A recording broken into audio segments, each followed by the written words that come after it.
के बंदे के इम्तिहानात होते हैं, कैसी कोई गलती होती है जिसमें पकड़ा जाता है, तो कुछ अल्लाह की तरफ से इम्तिहान होते हैं, तो शैतान फिर दौड़ लगाता है।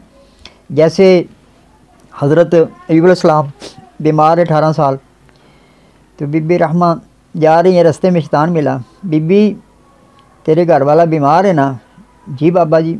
क्योंकि शैतान हर शक्ल बन सकता है, लेकिन मेरे पाक मोहम्मद रसूलुल्लाह सल्लल्लाहु अलैहि वसल्लम की शक्ल नहीं बन सकता। आया सफ़ेद दाढ़ी, बीबी तेरे घर वाला बीमार है? जी बाबा जी बीमार है। ऐसे करो, ये फ़लाना बुत है, इस पर चढ़ावा चढ़ा दो, या फ़लाँ कर लो, या तवीज़ ले लो, तेरे मियाँ को शिफा हो जाएगी। तो उन्होंने आज सारी बातें बताई। ये एक बुज़ुर्ग मिले थे, बाबा जी ऐसे ऐसे कह रहे हैं। हज़रत अय्यूब अलैहिस्सलाम की चीखें निकल गई। अल्लाह की बंदी, वो तो शैतान था जो शिरक की दावत दे रहा था। तो हमें ऐसी बातों पे, शिरक की चीज़ों से बचने की तौफीक दे।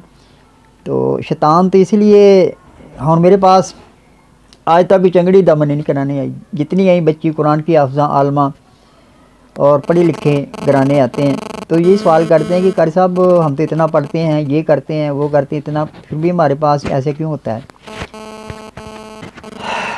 मैं पूछता हूँ अभी तुम उनके घर क्यों जाते हो? कहते चोर चोरी उधर करता है जिधर माल होगा। चंगड़ियों के पास हमने क्या लेना, वो हमारा काम खुद कर रहे हैं। बेहतरीन सदका जारिया हासिल करने के लिए इस वीडियो को लाइक, कमेंट और शेयर करना मत भूलें।